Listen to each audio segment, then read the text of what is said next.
ain't working. Loading up. So I'll pop the brew.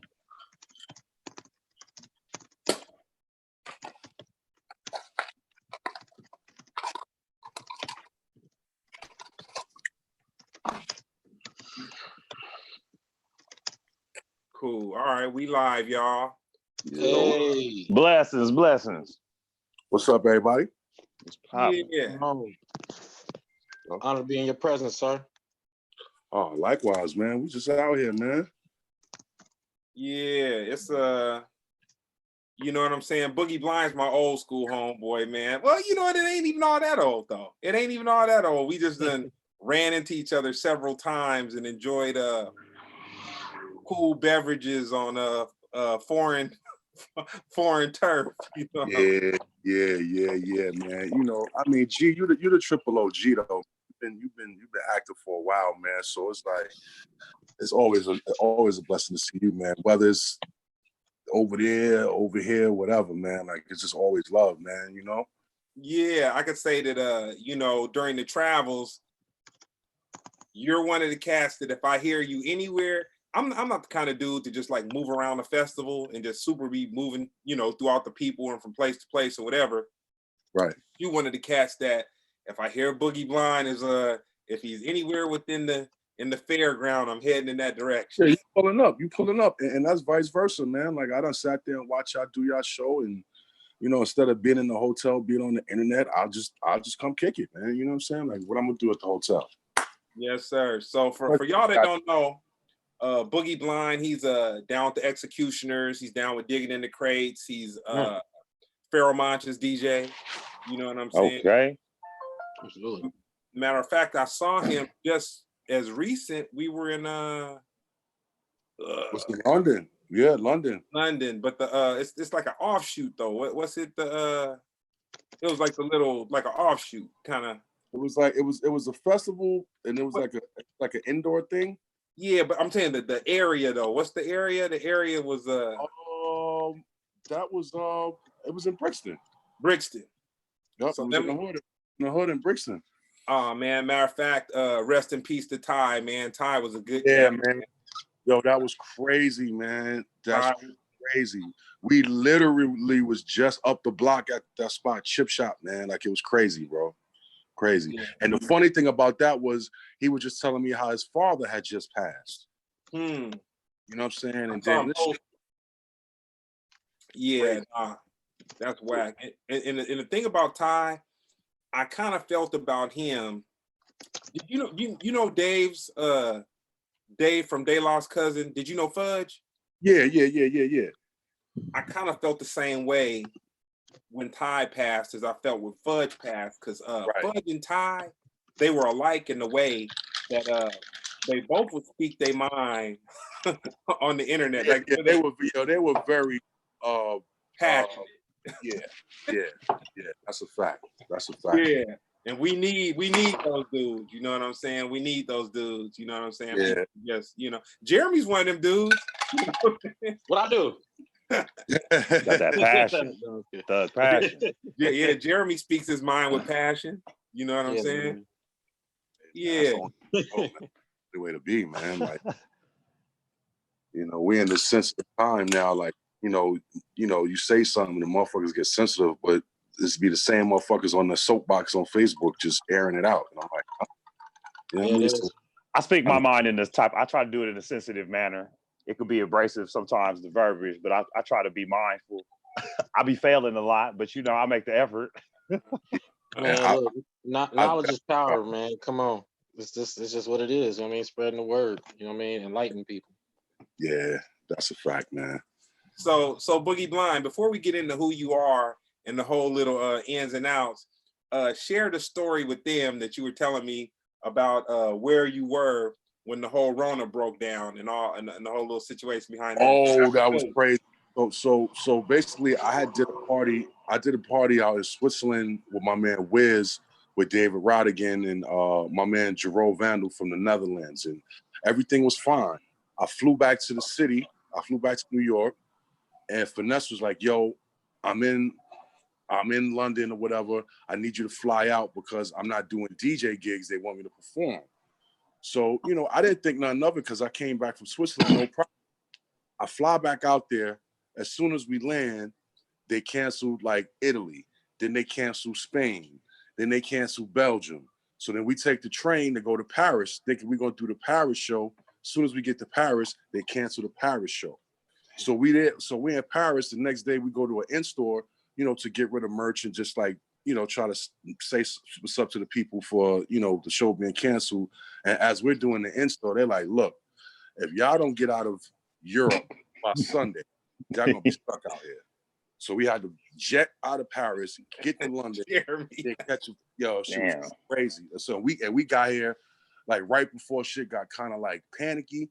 But even though when we landed this shit, like they took our temperature and shit. So if our temperature was off, they was gonna take us and quarantine our ass somewhere, which is crazy. Hey. You know the crazy thing is that I pay attention when we travel. I pay attention and I just look at everything. I think I kind of got when I started being aware of my surroundings when I got off a plane was kind of after 9/11. Yeah, I remember arriving in London and there were people moving through this like hallway, like right after they got off the plane. And so there was customs agents kind of standing on the sides of the hallway. And I saw him just like arbitrarily pull this cat to the side. And I just remember homeboy saying like, man, I grow grain. You know what I'm saying? And they really wasn't feeling his answer. And I was kind of like, dang, that's kind of crazy. Like, man, you can fly somewhere and the customs agents can just single you out. But after that, I noticed how when you don't go through the check that spins around you and does the whole body X-ray, you just kind of when you actually pat down. So when you go through the metal detector one, I remember walking and they had those, but it was to check your temperature. You know what I'm saying? Oh, and wow. And that was like within the last 10 years. And I remember them having the little signs posted saying your temperature is being taken, and then walking through the little, the little thing. I was like, man, we're moving around the world in a different time. I'll tell you the craziest thing though, going to Japan, I would always feel like, man, are they like, were the masks a fashion statement? But even though the elderly people would wear them, but they would just super masked up on the plane. Right. And I would kind of feel like, man, are they too much on it? You know what I'm saying? Right. Now I'm kind of like, man, they were the people that they were being respectful. Always ahead of the game. Like every time I went out there, they was wearing masks, and I ended up wearing masks. Like, fuck it, I'm gonna blend in because whatever. Like you walk past that walkway when you gotta wait for that light, and everybody crossed the street. Everybody was masked up, and I didn't think nothing of it. I was like, fuck it, let's go get some masks. I'm cool. I'm hip. I get a black mask. Don't match my outfit. You know what I'm saying? Like, fuck it. But then I wasn't really thinking of the significance of it. But the shit is crazy. And it was I got into an argument on crazy. I'm coming back from there one time and I got the mask on. And this black lady is like, no disrespect to her. But she was like, oh, you're not in that country anymore. You can take off your mask. I'm like, you old disgruntled bitch. Why don't you just mind your motherfucker? I wanted to say that, you know what I'm saying? But I'm saying to myself, like, this is somebody's aunt, this is somebody's mother. You know what I'm saying? In my mind, I'm like, bitch, fuck wrong with you?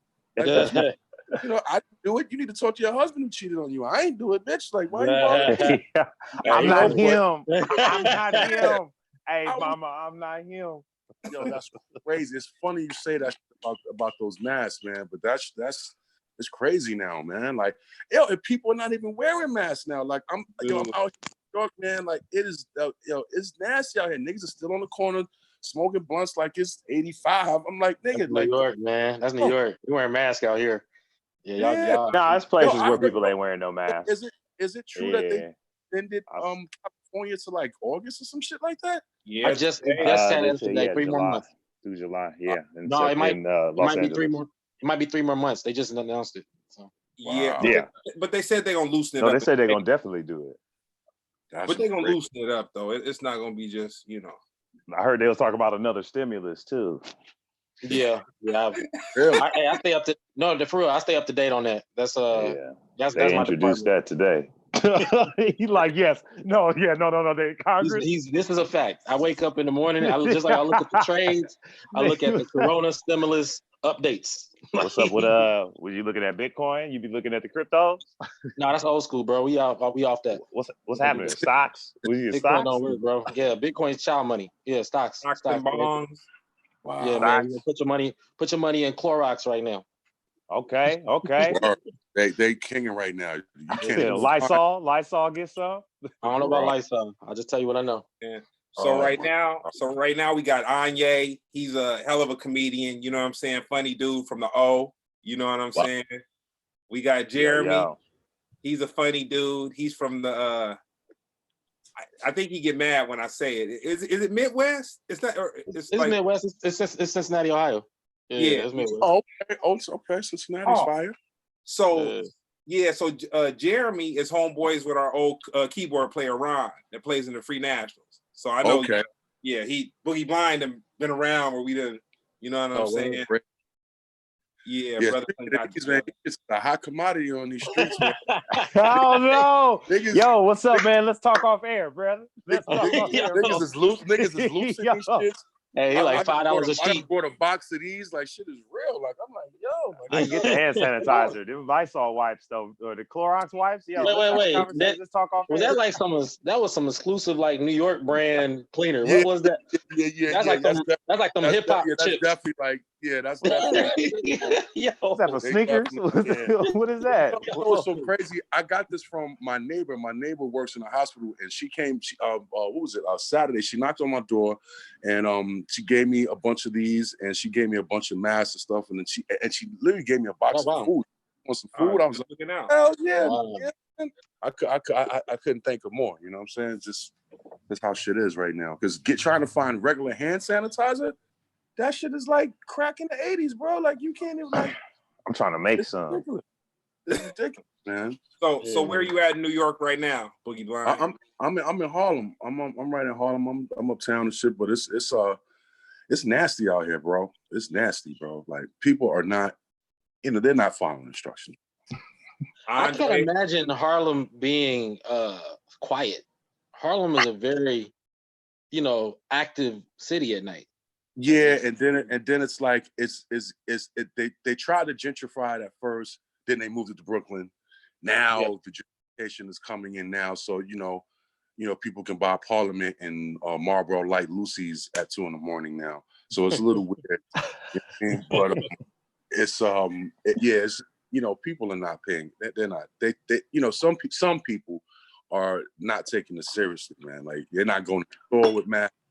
They're it's nasty. My best advice is to just stay focused on how you protecting yourself and your loved ones and your circle, because people gonna do what they gonna do without a pandemic, and there's nothing we can do to even the more we even focus on them fools.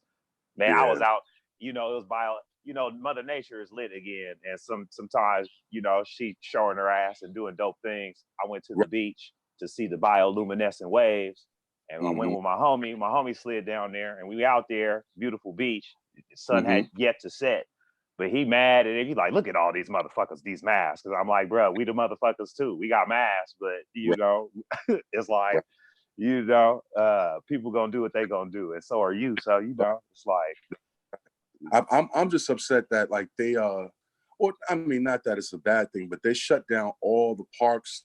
Like they took down the basketball rims because niggas are still out there running pools. I was like, yo, it's crazy.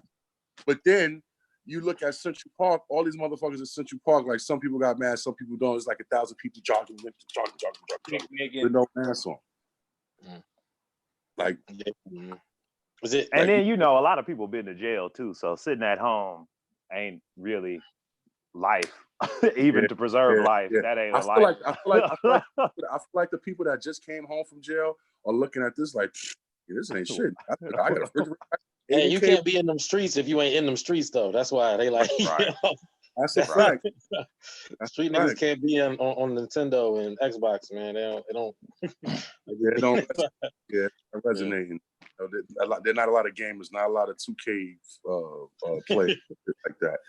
So you know? I was looking up stuff on executioners and stuff. So you guys were named after like X-Men and stuff like that, right? That's where the group came from. Yeah, it was basically the original members of Steve D, Sean C, Rock Raider and those guys, Dr. Butcher and those guys, Raider Rest of Soul.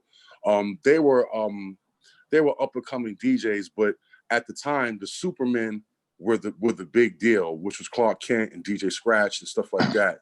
And they were like kind of like judging the battles. And my big bros was like, man, fuck them niggas, man. Them niggas always jerking us. They always like, man, fuck that. We're gonna become our own crew. And that's how the X-Men / Execution formed. They were just like, we tired of Clark Kent and these niggas. Sick of this shit. That's pretty much I like that because like you know, like Wu-Tang, they was like associated with like the Avengers and stuff like that, you know. Right. You know, that's tight, Right. You know. Yeah, that's crazy, man. Yeah, no, I think it was more so they were just like, I'm tired of these niggas always jerking us. We need to do something. What year was it? This is like 90, 89, 90. And 89, 90? Yeah, 89, 90. And then I would say 90, 91 is when like that big video went worldwide where Steve was doing like the beat juggling and trying to change the dynamics of turntablism. And during that same time, you had people from the West like, you know, Shortcut and Mixmaster Mike and all those guys and Beat Junkies and all those guys were like making their you know, prominence as well, but just on the West Coast. And it's just ironic that we're all family. Like it's just always love when we see each other because you know that's just what it was. You know, it wasn't no internet. It wasn't this. We couldn't Zoom and shit like that. Like if I come to Cali, we got to come to hang out in Cali. They come to New York, we take them to the store. They think it's a store, but it was really the weed spot. You know, so it was just, you know, it just works both ways, you know. So it was like, so you guys like rocking. Obviously, it was like a spot that was like the dominant place that everybody went. Because you like, you know, DJ Clark Kent. What it was like they were like, Clark Kent was like a big DJ. He still is, you know what I'm saying? And at the time, he was more of a celebrity DJ. You know what I'm saying? Like he was fresh off of being in New Jack City and this and that. So Clark was like the you know, cream of the hill. I heard his name associated with like Jay-Z and yeah, that too. Like he was making beats and stuff like that. And but prior to that, they were, you know, Clark was always judging like where everybody came, like the new music seminar, and that's where people from all over was coming. It was like an MC battle and a DJ battle. So you would have people from Cali, London, Japan, everybody trying to be in this competition. And you know, like I said, Raider and Rob and Sean and Steve, like they just felt like, yo, the things that they were doing were groundbreaking. And every time they got in a situation and Clark and one of those guys were judging, they felt like they was getting jerked because, you know, they got all the crowd response and then, you know, they wouldn't never make it to the next round. So they was like, yo, fuck this. We doing our crew, you know? So that's what that was. And when did you, because you said those were original members, when did you come into? I came into the fold basically because me and Raider grew up in the same building and I was already DJing. I was already like what do you want to call it? Like a child prodigy DJ. Like I was always, you know, doing the park jams. My uncle and them had all the equipment, you know, the Gucci girls and the Eileens and all that shit. So I was already, I wasn't even supposed to be outside, but I knew how to make records and shit like that. And then Raider moved to my neighborhood and me and him became cool. And you know how DJ shit is. Yo, let me borrow this record. I got to do this party. So he was doing like the Coke Spot, Sal's. He was playing all the Lilo Thomas records and the Nina Baker records. And, you know, we were just camaraderie. Like we were just, you know, and then, you know, fast forward, he hooked up with Steve D and Barry B and them guys from Get Fresh Crew. And they were like pushing the boundaries of DJing with the whole beat juggling style. And so fast forward after that, you know, everybody, you know, went their separate ways, you know, after a while, but Raider kept going. So Raider, you know, even though he was DJing for Show and AG and you know, at that time, which was big, and Artifacts and stuff like that, he still entered the battle and then he finally won. And then during that time, they got their first deal on an independent label, Asphodel, independent record label with their first album. And then during the second album, one of the original members at the time, Sean C, was like the head A&R at Loud at the time. So he was already working on Pun and Mobb Deep and Exhibit and Alcoholics and all that stuff. And he ended up rating those guys a deal through Loud. And then at the time, Mr. Sinister was going through whatever he was going through. And at that time, I was actually winning DJ battles. I was entering battles and winning and stuff like that. And Raider was like, yo, you need to come with us. What you want to do? You want to scratch in your room and work this bum ass 2 jobs you got? Or you want to come get this money on the road? So I thought about it. I'm like, nigga, I got dental and I got medical, nigga. What the fuck is you talking about? I can go to the dentist. I can do this. I'm scratch this shit, nigga. And unfortunately, 2 days later, I got laid off my job. And then that offer still stands. And then I never looked back from then. But mind you, I just had... No bullshit. As soon as this corona shit happened, I had a painting job. I was in there setting up groceries for the elderly. And then as soon as the quarantine got hot, niggas laid me off, yo. I'm like, damn. But that means you're unemployed though, right? Yeah. I mean, you get the benefits. You get the benefits. Yo, he funny. Yo, you know something? I did the IRS non-filers. I'm hoping and praying that I could get a little stimulus, something. But if not, there's always something. You getting the stimulus? I hope so.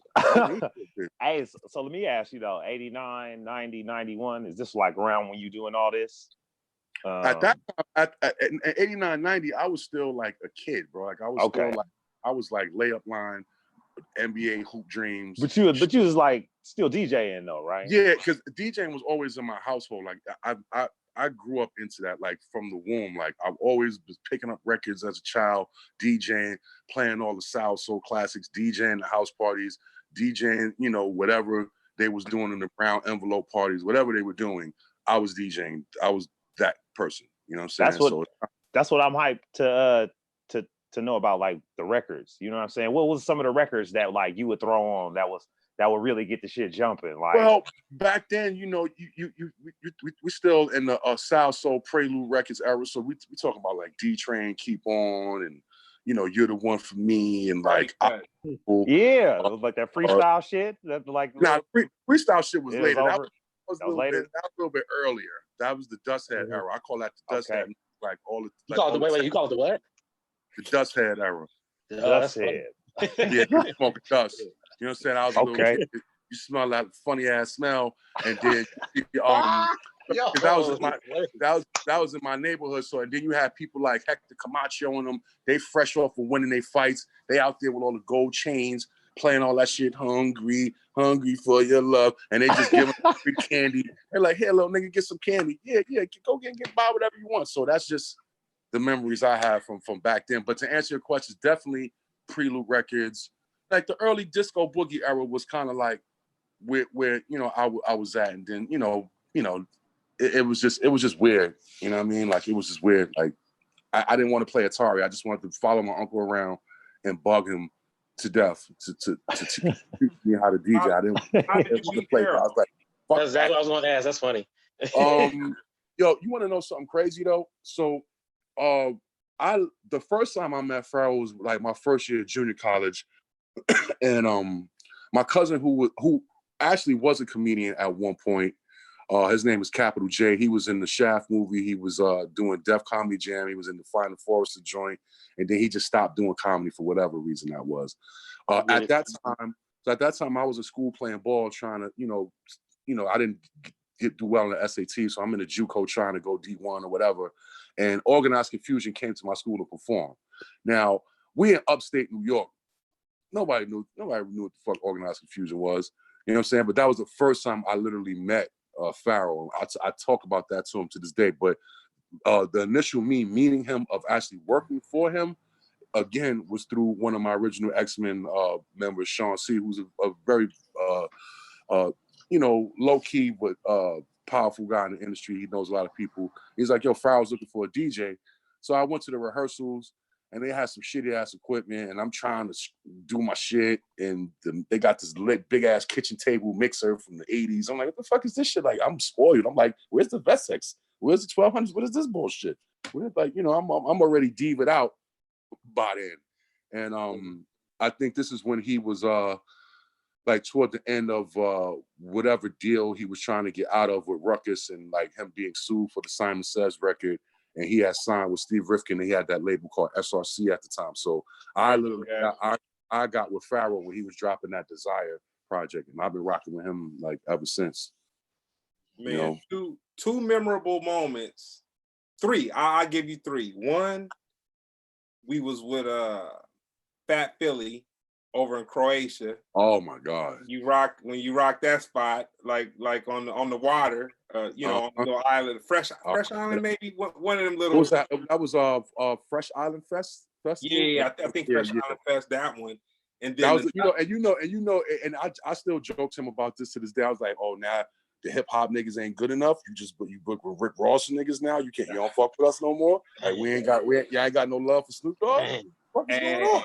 Hey, you ain't noticed that shit. I got love for Fat Philly. No disrespect to him, but have you noticed that? Like, I'm on him the same way. Don't trip. You know, I'm like, yeah, like niggas blew you up. We only get it from over here too.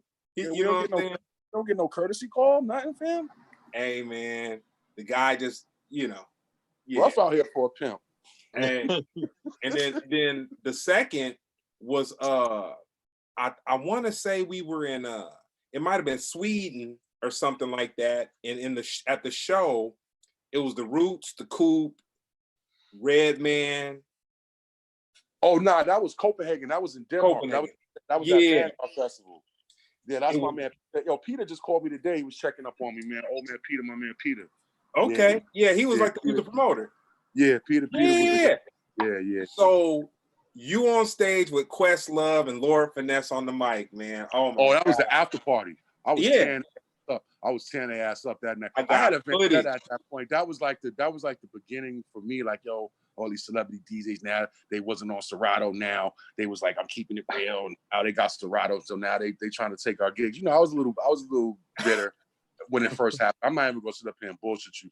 So I had a vendetta that night. I was wearing his ass out. Don't front. I was wearing his ass out. Hey man, you played running, man. I was like, okay, Lord ass on the mic. That was a beautiful night. We was rocking.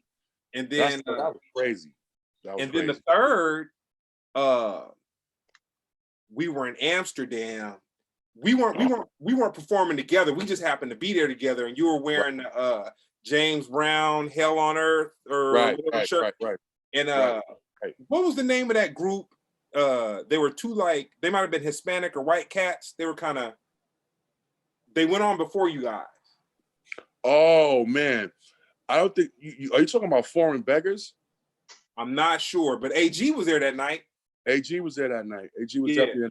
It definitely was Foreign Beggars, and oddly enough, it was the Indian dude Rav. I mean, my man Pav, and my man Metropolis. Metropolis actually just passed during this too. Oh wow. Yeah, so it's like first it was him, then it was TY like on some UK shit. So that was just kind of crazy. But something happened to him, like he had an accident in his crib. It wasn't from COVID though. Okay. Like an accident in the crib, and he died like instantly. And that shit went all over. Yeah. All you guys just tuning in, we got a DJ BoogieBlind. He's down with Pharoah Monch, down with Digging in the Crates. Lord Sear, Shade. That's what I want to know. So how did you end up on Shade 45 with Lord Sear and that whole little situation? Sear just looks out for me. Sear and Raider were like the best of friends. Okay. We used to I don't know if you remember when Raider used to put out his Free Smoothie Smooth or What FM CDs, and it used to be us doing the skits. So it used to be me, Sear, and another guy doing the voices.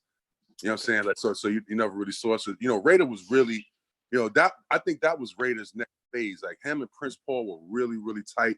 And Prince Paul was just like putting them on to like writing his ideas down and writing his shit with sketches. Like Raider was definitely trying to be a comedian. I'm not even gonna bullshit you. Like he's always had like this sense of humor, like this weird sense of humor, but he always wanted to like act it out. You know what I'm saying? Like it was always like, yo, we gotta do this, we gotta do. So he was very calculated with that. But Sear was just a homie from back in the days with Curious George and shit like that. So I've known Sear forever. You know what I mean? But he looked out for me, you know what I'm saying? Like, it was a point where I was doing every Friday. Then, we go on the road, and then I just get in where I fit in. Now I'm just doing like every last Friday. Like I just take the free promotion. I'm not trying to even get into the politics. You know what I'm saying? Like, it's whatever. Hey, You man, know? it's I look at you as one of those cats. I happen to know you personally, but you're very good at what you do, man. Anybody out there peeping the whole situation, do your YouTube searches and see who we holding this conversation with, man. He is I'm just a regular hood nigga, man. I ain't, you know what I'm saying? It's Red Cup Productions over here, baby. I don't know about all that accolades, man. I appreciate it. Like, all the accolades. Have you seen the Get Down? Yes. So I'll be honest, my some of my knowledge of like the foundation of DJing came from there because I didn't know the technical aspects to it.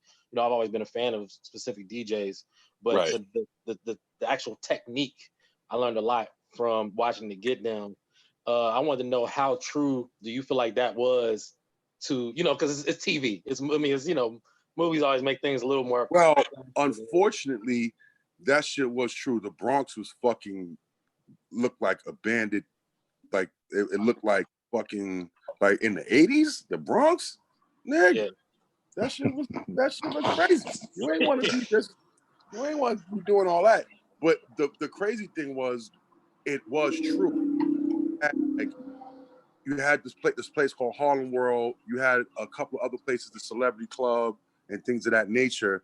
But you really wanted to be in the Bronx, in the back alley in some building with these motherfuckers throwing down, because that's where the parties were. But quote unquote, don't quote me on that, because you got a lot of people from Queens and Brooklyn, you know, with Grandmaster Flowers and Pete DJ Jones, and a lot of those people don't get mentioned sometimes, you know what I'm saying, and the whole history of whatever.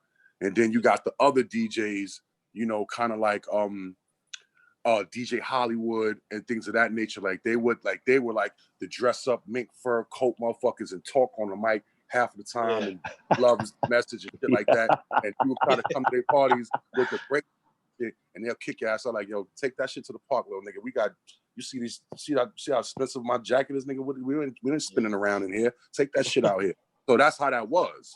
You know, it really was like that. So you had the people in the park and fucking in lampposts, but then you had, you know, all the dope dealers going to see Hollywood at Small's Paradise or whatever, you know, they minks and furs and whoever's of the popular black celebrity at the time that's coming through Harlem or Cotton Club or shit at the things of that nature. But yeah, it was definitely like that. But the Bronx was like that. Talking about boarded up buildings, it was definitely like that.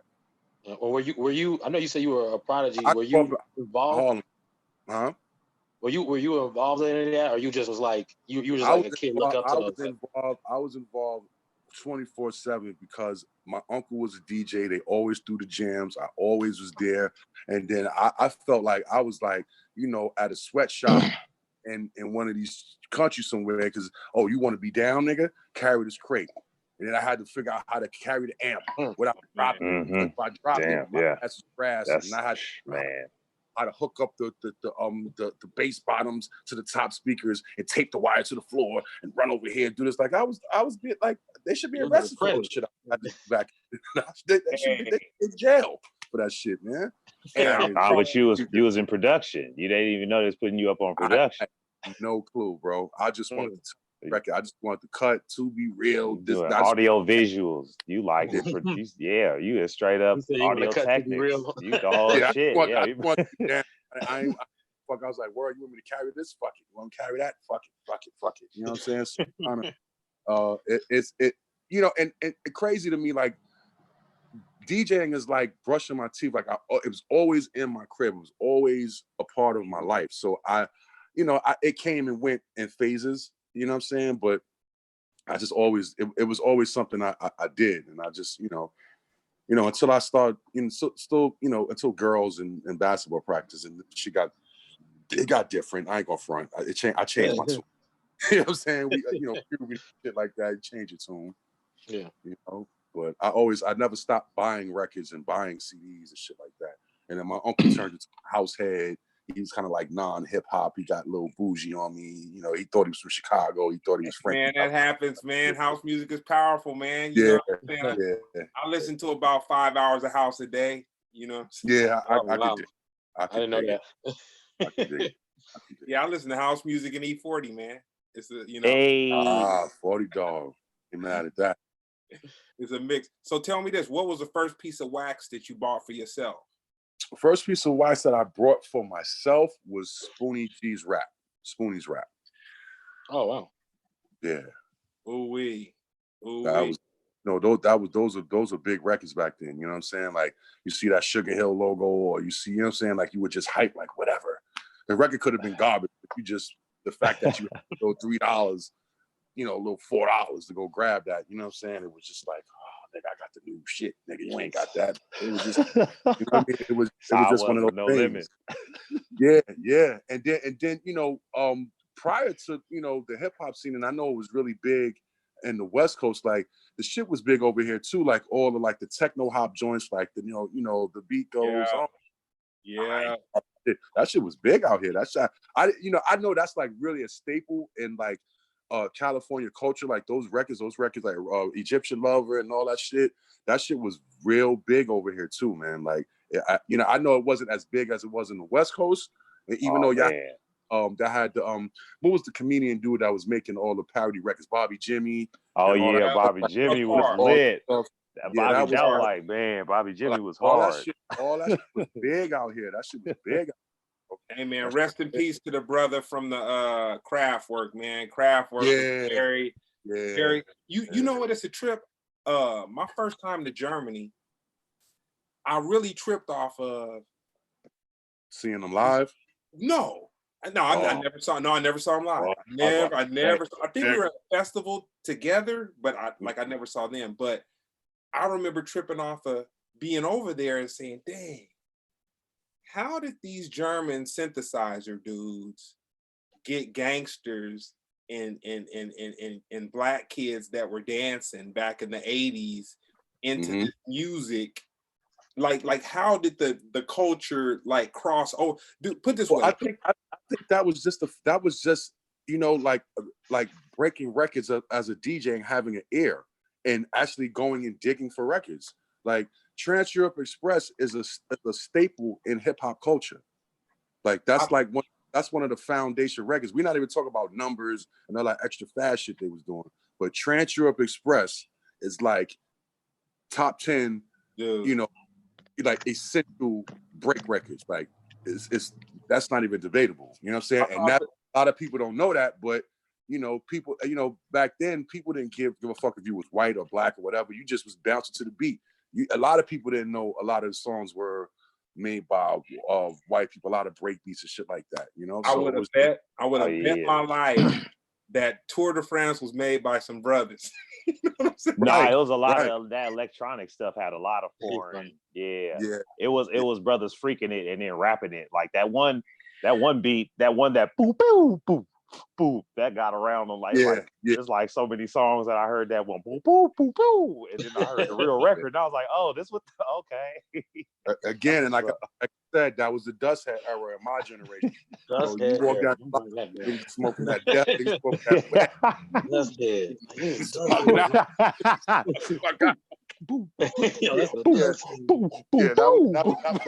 That was what they call a response. Yo, you mind if I get your thoughts on this Ahmaud Arbery situation? Yeah, man, I think that's really fucked up, man. Because now they're trying to link him to like robberies, and they're trying to bring up all of his past. You know, they always do that shit when they shoot a nigga and they know they wrong and they know they supposed to just lock them niggas up. They know they're supposed to do that. You know what I'm saying? So it's like now they want to bring up his past and he was this, he was that nigga. But everything he did was his juvenile record. So it's like it's another voice. But so it ain't our business. In the eyes of these folk, man, they're like, he was a criminal. It's not our business. They might be right because so they really violated his rights, even if that's his juvenile record. They violated his rights and even telling us his juvenile business. Like that's our business. That shit ain't got nothing to do with it. It ain't got shit to do with shit. Facts. Man. Crazy, man. But you know, same shoe, different colorway. But it's crazy how it took, because the incident happened. I might get this wrong, but I think the incident happened February 19th. Mid to late February, late February. Yeah, it was in February though. And it's crazy that they just got arrested a few days ago, like literally because of the action, because of the internet. You know. Yeah. Only because of the internet. They'll make them leak the video, but it's sad that it takes this amount of action. You know what I mean? You know, for people for it to become a trending topic for people. That's like the new always thing. I mean, this is a score for cancel culture. Yeah. And then they try to, and then what they do is like they throw some bullshit in your face to try to get you not to think about it and forget about it and move on. Like that's just the time we living in, man. Like it's like I can't even have, like, for you to ask me that question, I feel really honored, because if I try to have this conversation with people like 30 and under, it's like they don't care. They don't give a fuck. They don't care. They don't. Yeah, they more concerned with Tekashi dropping a new single. Oh.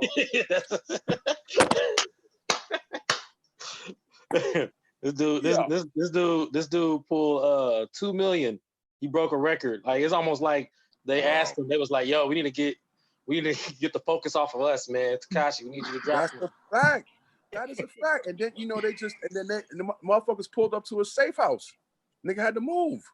Oh, but they pulled up though. But he's still here. He's still on Earth. No, not right now. Let me take that back. Niggas ain't pull up. His fans found the house. Niggas ain't pull up. Because niggas would have pulled, like, niggas supposed to pull up. Like, rip. I mean, if anybody do anything to Tekashi before anything is done to Zimmerman, that would just look bogus to me. Yo. But it's not about the same movement. I mean, if anything, we're watching. But it is though. No. With Tekashi and Donald Trump, we're watching connected. The internet. It's we're watching the internet fold in on itself. You know what I mean? Yeah, like, kinda. Watching, that's a win for the internet though, Aubrey. Yeah, no. That's Tekashi. No. I'm talking about the brother. Who? Right, that's a win for the internet. That's yeah. If it wasn't for the internet, and I, you know.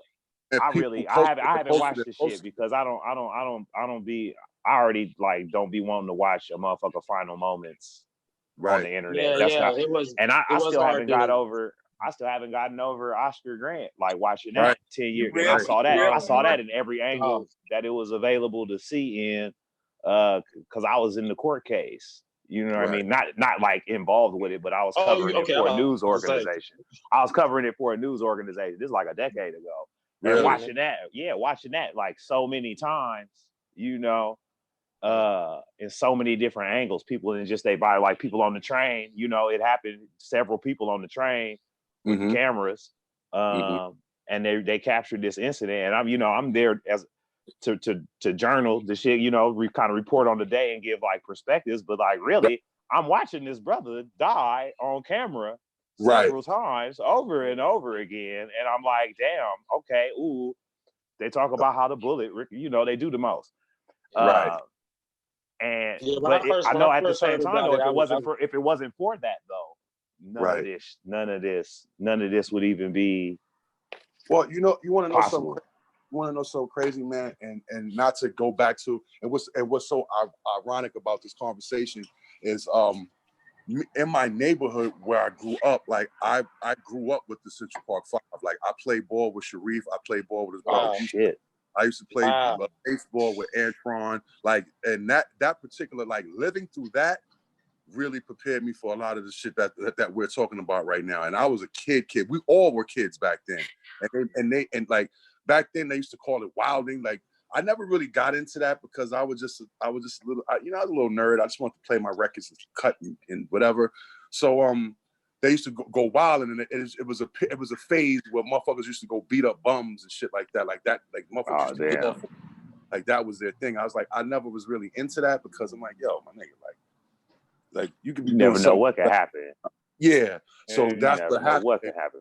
It was an off day from school. It was no school the next day. I forgot what holiday it was. And motherfuckers used to get mob deep and go bum hunting. Like that was a thing. And the end result was the Central Park rape case. That's what happened. And they forced them kids to fucking tell, like they have no DNA evidence, no nothing. No, nothing. They made those guys suffer, man. Nothing. You know, it's crazy. Yeah, I was talking to this guy this week who he was really adamant, kind of speaking back to you saying about discussing people with people 30 and under. Right. His whole mission was that about us letting go of the past. That's his whole thing. Like, why are we still focused on race?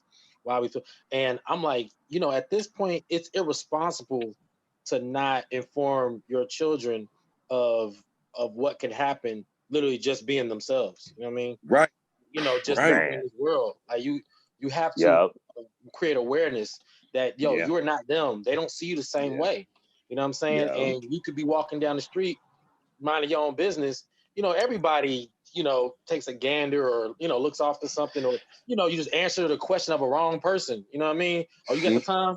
Oh, I got you know what I mean? And then they jump in you or something crazy happened, you involved in a situation. Is really important because of these situations. Like, these situations don't happen for a reason. It's to inform us that these things are still happening, it's still persistent. It don't matter what year it is. It's 2020. It's a new man. I will say this though, and it's been more clear, and it's been cleared, and it's been clear over the ages, but it's been more and more abundantly clear that it's not a reflection of us.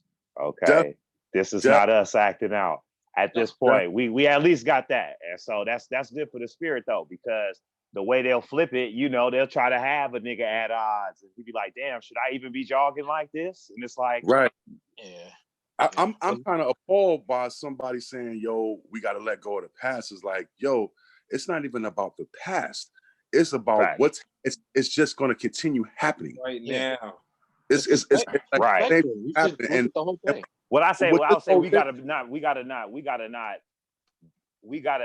accept the past so that we can move forward, because the past has already happened, and take the past as informative, more as reacting to the past over elongated periods of time. Because after a certain point, you react to the past for so much, you give so much quantum energy to the past, you've stolen moments from the present and the future that you could have used that information to inform those actions and make actually potent actions to not only avoid just snap back, you know what I mean? But like, I see when people say get out of the past, I understand what they mean, but this phrase hella whack. But I mean, at the past, I mean, for me, it's like I can only imagine what our grandparents went through.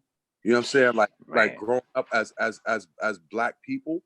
You know what I'm saying? Yeah. So, I try to tell my little cousins, like, yo, man, you got it good if somebody following you around the store thinking you're gonna steal. Motherfucker, our grandparents, they was getting spit on, hosed down, raped, the fuck. You know what I'm saying? So you know, it's like you can't let go of the past. The saying goes, those who don't learn from the past are doomed to repeat it. Yeah. But that is the dope part about being able to take the information from the past, is that you can actively apply it to today and challenge a lot of that shit in the moment when it happens. Or if you happen to go through some shit and, like, you know, hopefully you live through it, you can go get a double back on them niggas and get a bag and be like, no, you violated. This is what you violated. And that shit's a wrap. And you can be in the pockets. Yeah, I think this right here is like, it's something that we never, like, none of us ever experienced no shit like this. You know what I'm saying? Like, it like, no matter what, you know, especially as us being Black, no matter how tough the times were, no matter what scenario we went through family wise, nothing is as intense as this. Like, you know what I'm saying? Like, and being that we're all seasoned and we're all grown, we done been around places and traveled around and see how, you know, how things are in different places, and then to come back and see that we're not ahead of the game. We're not the biggest country. We're not this, like, we need these other places to survive and have shit done and exported goods and things of that nature. Like, you know, you can't explain this to people.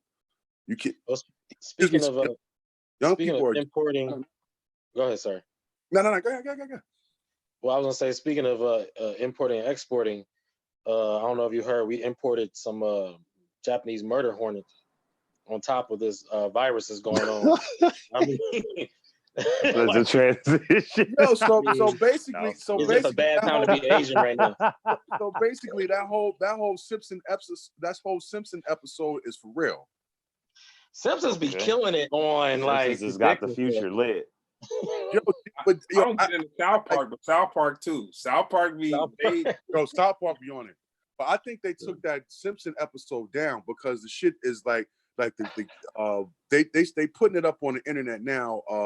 That one scene where the doctor's on the balcony and they're like, "We need a cure, we need a cure," and like the cure is in the truck, and when they open the truck, it's the killer bees. So I get that. So it's just kind of it's crazy, bro. Like it's crazy. And it's the bees. They said they have 10 times the venom of a regular bee. These murder wasps. They and they don't make no honey. The killer bee is past tense. And they don't make no honey. Murder hornets, they attack the honeybees. So that it's actually gonna mess up our ecosystem. Like it's actually worse than just a couple people got stung today. Like and we can't break it up. We can't break up the fight. And bees are essential to our oxygen. Like that's how deep this runs. Right. You know they've been to bring the robot bees out because they was already trying to do that. Oh, you've been watching Black Mirror. I mean, I saw that episode, but that's just like, anything you see is what they got. Anything you see on TV is what they got because they already are trying to do the neural network thing. They already experiment with the neural network, and if they showing you the plans for it, that means somebody been working on it. I got a quick question for everybody, and we're gonna wrap it up. So we're gonna start with you, Anyi. What do you feel? But this question is for everybody. We're gonna start with you. No, it's all good. What do you feel the responsibility is for the young artists out there right now, like the guys who are between 20 and let's say 35 years old, that are like making millions of dollars, making songs, have these huge online followings, this, that, and the third, but they're not saying anything in their music about what's going on right now? Well, I don't know. I don't know that they're not. And we don't necessarily know that they're not because, to keep it honest, we don't listen to all that shit like that. And so I'm not even going to say that they not. I'm not. Politically correct that, man. He's guilty.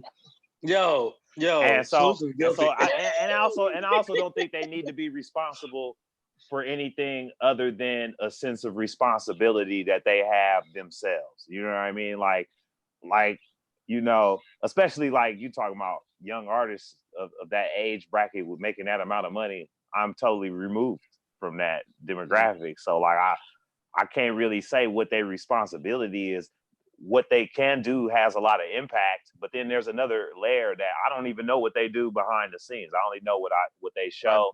And sometimes you don't want to show the dope shit that you're doing. Sometimes you want to leave that serendipitous between you and the receiver, and sometimes that shit look nuts when people be giving and they like, look, I gave, look at this, look at these gifts, like so I just have to just give it to whatever sense of responsibility that they feel like they have, like do the best that they can to fulfill that and like maybe exceed that. You, Jeremy? Yeah, I kind of agree with Anya in the sense of I always say, as far as artists, you're speaking specifically to artists, you have to be true to yourself, and everybody isn't political minded. You know what I'm saying? A lot of people just want to party and dance and do whatever. I say if the people who are non-political or non-responsible are true to themselves, and people who are of that mind are true to themselves, the truth will prevail. At the end of the day, we'll get to where we're supposed to get to. You know what I'm saying? If some people serve the purpose of being an example, that's just the way it goes. And we talk about actions. Now this is interesting. When I seen this, it made me question my life because I criticize a lot of celebrities, and but I also have to acknowledge that these people, whether they're doing right or wrong, have more than likely helped more people on this planet than I have. You know what I mean? So, but with Tekashi, part of the reason why he is out of jail, it was because of the good deeds that he did, and that was the parts that the lawyers played up a lot. It probably wasn't to the degree that they played it, but it was just little things like you know, he see a homeless person, give him $1,000, you know what I mean, just Right. because, you know what I mean, and he took Right. care of families and the families of, you know, other people, extended people, you know what I mean. Now he Mhm. probably didn't go into it with the thought that, oh, I'm doing this to get out of jail, you know what I'm saying, but it had Right. a huge impact on whether, you know, these small things had a huge impact on whether he was be in jail right now or be out of jail Mhm. right now. And that's the So- other thing. Oh shit, I'm sorry. This is all Nah. good. I just think it's all about Boogie serving Blind your gonna purpose. close it. It's all about serving your purpose under the sun. Serve your purpose, and the truth shall prevail. That's it. Well, I honestly, man, it's so many ways to look at that when for that question you asked.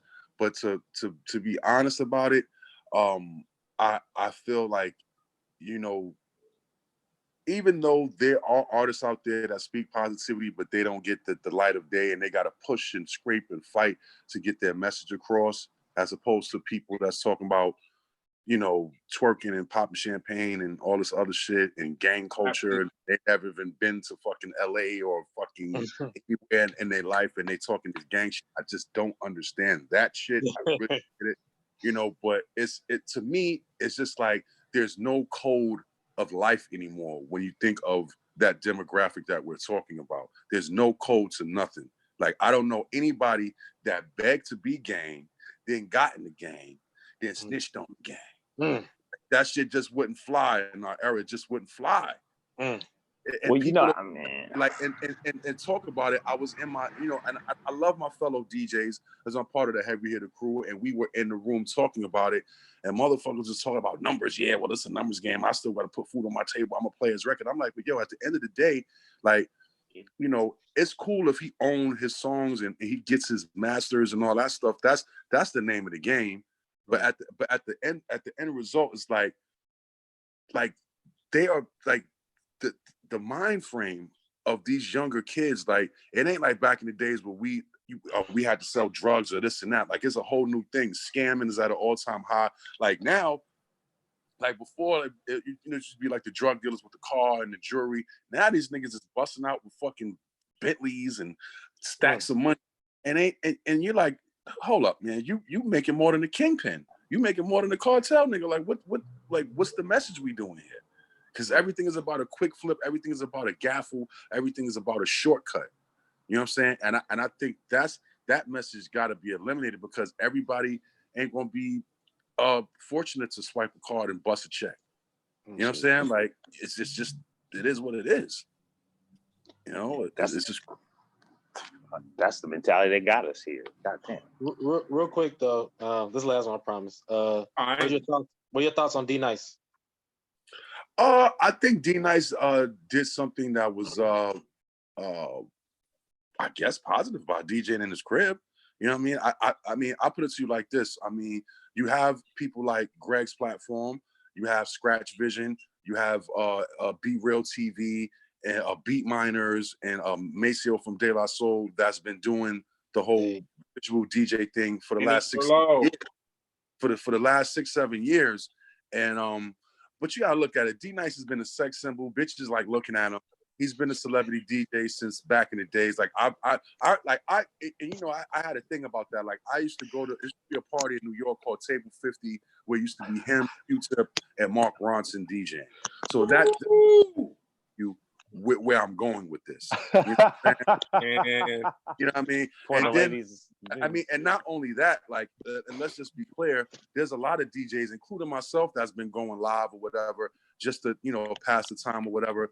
And it's like, you look at certain DJs' pages and everybody's getting kicked off. Like, people like us, we got to get creative. We got to mix. We got to do acapellas. We got to talk. We got to do, you know what I'm saying? We got to entertain the people. And then you look at certain DJs, they letting the whole, certain songs, I didn't even know they had 4 or 5 verses. They just letting the shit play. And they just standing there in high fashion. And it's like, is it DJing? Is it music? Is it, so. You know? Is it do some of the people pay the licensing people? Because I heard some of the people pay some of them. The verses does, so they won't get kicked off. And certain people with the blue checks, if you're like an influencer or a blogger or whatever, if you're a verified account, I noticed a lot of people with the blue checks, you know, you get to kind of like let certain music breathe. Because I experienced that when I DJ'd on Finesse's page the other day. He had a lot of people in his room, And he was like, yo, you running through the record so fast. I'm like, nigga, I ain't got no blue check. I got to get this. You know what I'm saying? Like, you know what I'm saying? Yo, that's the truth. Like, I got to get busy. Like, this ain't this. I'm not here for you to look at me because I got on a hat, a Pharrell hat on or whatever. You know what I'm saying? That's not what we're doing here. That's not the vibe I'm on. You know what I'm saying? But like I said, you can't knock him. You know what I'm saying? Like it's like you can't knock him for him being who he is. You know what I'm saying? And also he aligns himself with that whole originals party, which they've been doing in New York. And it's kind of like, you know, I mean, because it's tough for me. Like I got like 2 residencies that I have for like a year, and we're still building and building and building. You know what I'm saying? And just like people could just align themselves with each other, and people be like, "Oh my God, this is the thing." You know, have you been to the? You know what I'm saying? So it's kind of like a mind fuck versus strategic marketing. Mm-hmm. You understand what I'm saying? Right. You know, and I don't. You know, you can't really not D-Nice. It's not even about like in that sense. I don't really even think it's about skill or performance. It's just who he is, the people he's connected with. Yeah, his clientele. Baby. Yeah, he's been, like I said, he's been a sex. Bitches wanted to fuck him since he stole MC Light and her video and Paper Thin. All the bitches wanted to fuck him. I did not put that together. Let's just keep it. Let's keep it above. I did not put that together until you said it. The bitches want to I'm fuck so with glad him. I asked this question. When you look in his chat room, he don't. I mean, and I don't think he's doing that purposely. He's just shouting out like all the model bitches, maybe some of the bitches he fucked in the past. Who knows? You know what I'm saying? Like, cause you know, the game is the game. So check this out, BoogieBlind. What can we look forward to seeing you? Cause I know that before you tapped in with us, you had this thing going on with the heavy hitters and Wiz and the whole little. We like a conference call with like all 60 DJs, and like the last one we did with the producer Russian from Jamaica that's been blowing up and been doing like the hybrid between Latin and Afrobeat and reggae. And before that, we was with French Montana. Today was with Wiz Khalifa. I mean, Enough is just kind of like, you know, a huge staple. And we got heavy hitters out there. We got Felly Fell and my man Bonix, the DJ for Wiz. So it's like we're very connected across. But I also feel like it's you know, I think it's just imperative. Like to go back to your question, like you got to leave something behind for these youngins, man, because the youngins are like in the show and tell era. If you can't show them the cash or you can't show them the material shit, they're not trying to hear you, my G. Yo, man, you ain't. They don't give a fuck. They don't give a fuck what you talking about, Pop. They're like, look, you ain't got no Balenciagas. You ain't got this. You ain't doing this old time. Like sometimes, you know, it's crazy to me that you know, that's the mind frame, that's the mentality, you know what I'm saying? And it's tough. And then again, me being from New York, like I just never understood, you know, maybe because I haven't been to jail, like this whole gang culture. Like, I'm like, nah, bro, that's a West Coast thing, dog. Like, I don't respect it. Like, you can't, if you ain't tap in to the OGs out there, if you ain't never take a walk through the jungle, if nigga ain't walk you and give that pass, like, I don't respect it, my G. Like, period.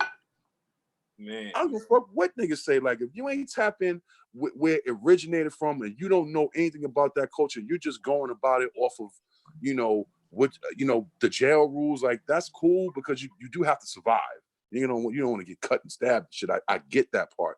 But I just feel like gang culture has been exploited so much. I don't really think people know the origins of what it really means and what they stand for. I think even the gangsters exploited gang culture, and that's how it even happened to that level. And then the system being what it is so much mixing and melding that some of them folks in the East did take some trips to New York and do be linking up, or know somebody that did, that say, yeah, they said it's good. We just gotta, you know, and people would be linking up, you know, it's, you know, right. But yeah, it don't mean it don't make it like hype, you know what I'm saying? Like, I don't know. It's not, I could talk about it, but it ain't for me. Nah, we gonna do it again. What that is? Nah, we gonna get this forum of young black young black men with a lot of. See, Greg trying to wrap it up. He trying to segue. I fuck with y'all, man, because this, like right now, I needed this, like, you know what I'm saying? Everybody's depressed. Everybody's trying to figure out what's going on. Everybody's trying to think of stuff, and like just to have a conversation amongst black men is just like, you know, it's powerful, man. No matter what. Beautiful thing. You know, and I feel like we get different perspectives from different people, and everybody has their own niche and has their own, you know, hustle and things like that. But I just feel that there needs to be more platforms like this because, you know, it's difficult when everybody's always looking for a check, and there's nothing wrong with looking for a check too. Like, don't get me wrong. You know what I'm saying? We got to, you know what I'm saying? Things got to get done. But I just feel like, you know, we got to, like, it got to be more shit like this, man, because, you know, people are just, they just look at the internet and that's all, that's they believe what they believe. Like, it's sad that people, you know, they look at us and be like, oh, you think you woke, you think you trying to kick knowledge, nigga? Like, no, nigga, like, think. Like, nigga, like, how about that part? Can you think? Hey, man. You gotta, an old dude said this, man, and I really didn't feel him until right now. He said, in order to lead people, you got to be able to feed people. That's a fact. And it didn't even click like that, though. You know what I'm saying? Until like right now. Like in order to lead people, you got to feed people, because the whole twist is they're going to say, because they're going to break their loyalty off. You kicking this game. You kicking this game. But I'm still broke. So now what? Yeah. You know what Right. Yeah. Yeah. And I mean, I feel like that's the gift and the curse about the whole thing is, like, you know, some people figure a way and then some people got to go another way. And it's just like I said, like that, I feel like that younger generation, they not trying to hear nothing, man. These niggas is reckless out here. They just stopped. Literally, these niggas just stopped the traffic. I'm like, did y'all not just see they killed the man from jogging? Why are y'all trying to fuck with these cops? They gonna kill you. We was stopping traffic. Like, there's a connection. You know what I'm saying? Like, in the youth, it's not as drastic as we make it also, because like we was doing some of this shit, and on some level we feel them because we were them. That's the cold part. Nah, like, man, it's drastic, bro. Life or death. Now, some of the shit is like, some of the shit is, I feel, because like I empathize a lot of times. I can see myself. I'm like, yo, okay, Anyi, you 19, nigga. I already can't talk to you. I'm like, already, like I already can't talk to my young. I can't talk to me, you know. And I can see, you know, but I see it. I see how. Not to say that it's right or wrong, but it just makes sense that, like, you know, people gonna be lit, like, especially the youth. It's like, it can't be. We was like that. I mean, you know, I feel you. No, bro. But she was talking about the kids that would go beat up homeless dudes and shit. Right. You know what I'm saying? It was idiots. Right. There was always idiots. I didn't beat up homeless. There was always, not to say that we was out there beating up idiots, but we had access to a level of stupidity that someone in our time frame might have been like, man, maybe you might not want to do that. And you like, nigga, I'm bold and courageous. My goal was I wanted to be smart. That was my goal. But it varies. It varies though. But, all right. I'm not saying that she was out there beating. I wasn't beating up bums either, but I was like, yo, I was of a rebellious mindset. And it was like something like a curfew lockdown. I was breaking that. Right. Now I have a question for y'all. Seriously, like, you know, we came up in a time where, you know, we might have seen, or one of our friends we might have had one or two friends that took it to the extreme party wise. You know what I'm saying? Like party wise. Yeah. Now it's like, it's cool to party. I'm like, nigga, what's everything is extreme. I'm like, what is your tolerance level, extreme. nigga? You drinking Henny, you drinking champagne, you sipping lean, you done pop 4 different pills. I fell. Yeah. And you smoking weed, nigga. How you gonna get the pussy? I think you just tapped into something different, but I feel you. that's I mean, that'd be the goal. That will be bringing them to the table the whole time. They be doing all that to get them some pussy, and then when they get there, you done made it to the gates. You done did all that, and then now you're at the gates. Now, just like out dancing. It's just like when you out dance the chick. Like, why you dancing harder than the woman? Like, why y'all battling, man? Y'all supposed to be slow dancing the fast song. You understand me? Yeah. Let the woman win. That's the DJ fault. That's the DJ fault. That's the DJ fault. That's true. Hey, man. That's the DJ. That's true. Hey, man, when I was I'm not one of the hater DJs though, man. If I see you grooving, I'm gonna keep trying to keep that groove going so she can feel how you feel. You know, some niggas see you dance with a bitch, they just throw the whole tempo off because they mad because they were trying to talk to you. Right, yo. So you can't be a hater. You know what I'm saying? You know what I noticed too? Like, I feel like some people, like some DJs will see me dance and they can tell I'm from the Bay, so they'll start throwing Bay records. Oh. Hey, man. Like anytime I go to, eventually they go throw. Either they do that all the time, or I'm like, oh, they see a nigga how he was doing his. Okay, getting your thizzle on. Ain't nothing wrong with that. Yeah.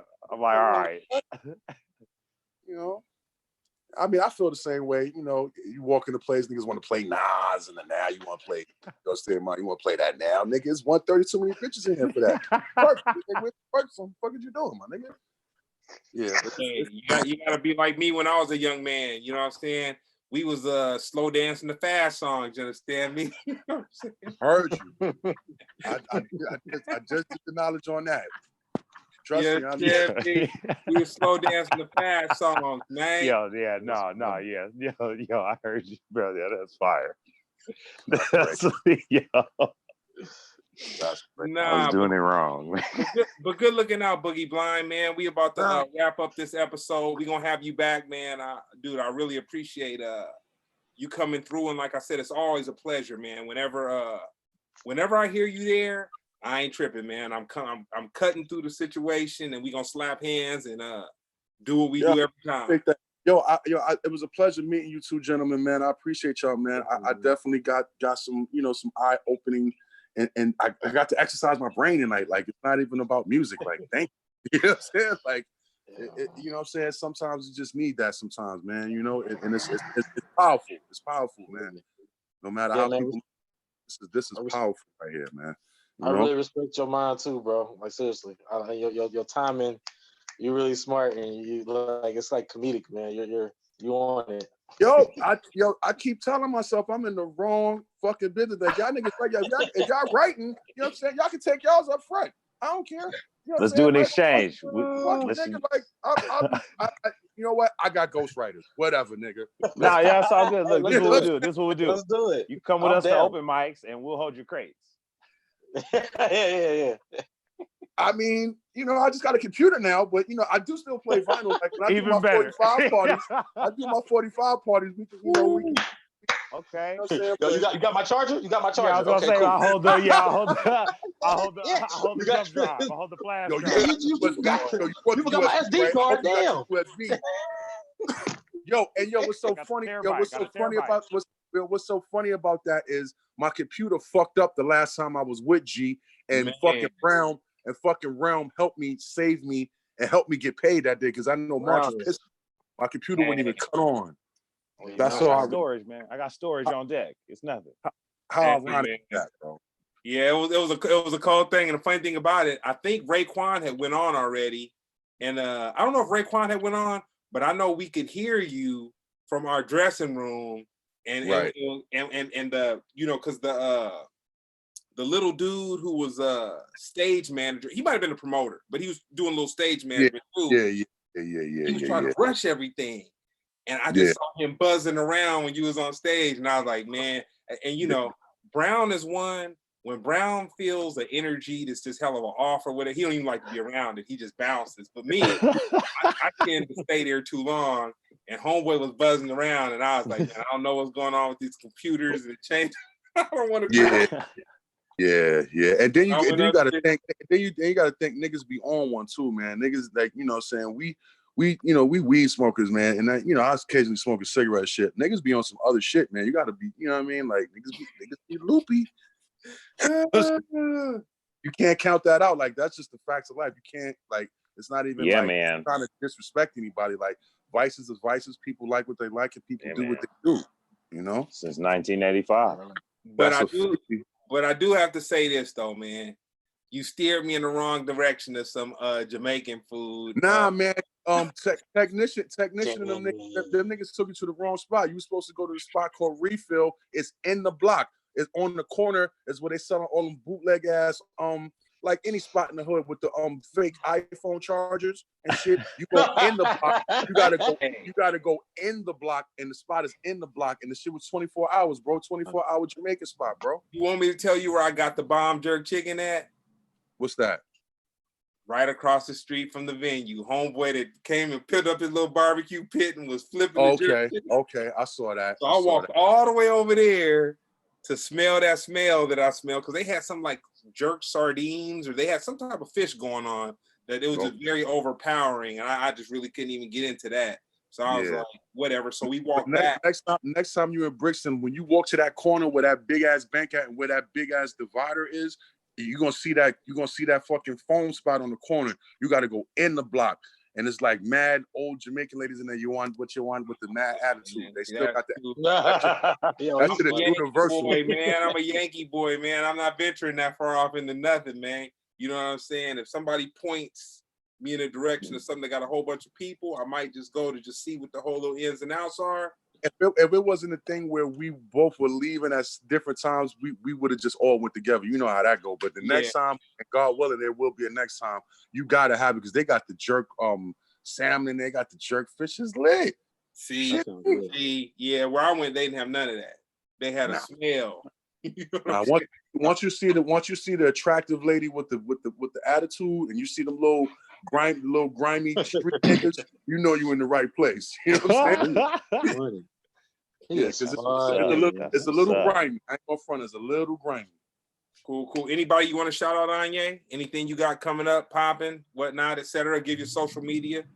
AnyiMalik.com. I got a new project coming up, but before you check in with my new project, I mean, I got a bunch of projects already existing. You can go to my website though, got the whole catalog, all the DSPs. Just go to my site, hit the link. I do bars at noon. I go live on my Instagram on Fridays and Mondays. I freestyle at noon on Mondays and Fridays, PS time, Pacific Standard Time, 3 o'clock on the East Coast, noon. Okay. Bars at noon. I've only done 12 or 11 so far. This will be the 12th on Friday. But yeah, I'm working on a project. I recorded a comedy album in quarantine, and I got most of the project completed. Still working with the engineer. Got the artwork done. You know, just moving. I'm blessed. Glad to be here. Glad to be, among brilliant-minded brothers. And you, Jeremy?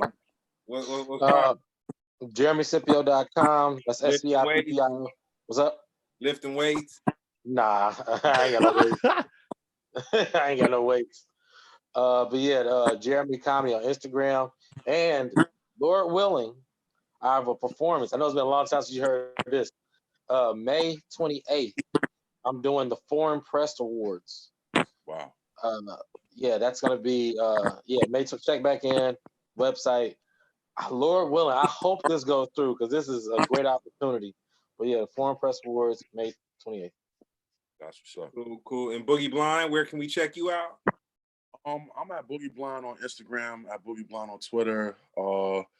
Right now, I've been doing like a lot of mixes with the spots I do the residency, which is called Friends and Lovers in Brooklyn. They have a page, Friends and Lovers, BK. You can check out the mixes on there. Sporadically, I've been going live just to pass time and just bug the fuck out and just talk to people and show support to people and shit like that. But I just did some scratches on this new Locks record produced by Lost Professor. Okay. Got some beats to my man Milano Constantine, and we just working, man. I'm just trying to, not go crazy over this quarantine thing, because a motherfucker was already an introvert as it is. So I got a request, man. I want a house mix, man. You gotta just. Yo, did you see J-Rock the other day? Nah, house mix. Nigga was going crazy, bro.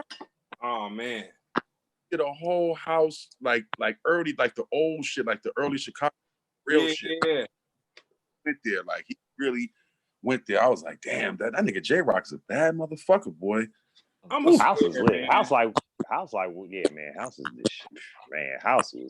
That was a Nah. whole. I was like a baby, like not like I was like 7, 8, 9 when house was lit, like. But that shit was some. I still be fucking baboosh and shit and all that bullshit. Yo, Clinton said the day before that though. Like you got to catch J Rock's lives from Beat Junkies, man. That's the thing. Okay, I'm gonna tap in. I try to. Got to tap into the Funky President, boy. Like he make, you know what I'm saying, he make that shit look so easy. It make you want to, you think you just gonna get a computer and start DJing. That's how effortless it looked when that nigga rocking, bro. Like dead ass, yeah, I ain't even gonna hold you, you know. And that's me tapping into the West Coast shit, because that's like one of my motivational guys right there, Jay. Right, just the Beat Junkies as a collective, period. Like all those guys, man. Like they really holding it down for Cali, and they got the DJ school out there. And, you know, they just, you know, passing it on, man. So I love those guys, man, you know. But yeah, man, I ain't going to talk y'all head off. I'll just sit here and start rambling, you know. Nah, don't trip. Don't trip. My ghostwriter paraphrasing for me so I can say it right on stage and shit. Hey, bro, let's do it. Don't worry, yeah, I got the terabyte. We'll pull up at least some gigabytes. I'll partition. I got PC and Mac chargers. I got to teach is and how to, like, the punchline goes here. This don't go over people's head. Like, I'm with the shits. Let's go. Let's do it. No, I'm open this hip hop shit. You gotta stay where you gotta be where you at so we can co-op. We gotta co-op. We need more comedians and we need the DJs. Students. Yeah, we gotta be students and masters of where we students and masters at. I'm gonna lock in and do a little house mix for you, G man. I'm still waiting. I'm patiently waiting. Nah, all good. Well, nah, man. Thank all y'all for tapping in. You know what I'm saying? Good looking out. And this is Splendid Radio on Pharcyde TV. Peace, y'all. Stay blessed, y'all. You too, bro. All right. Cool.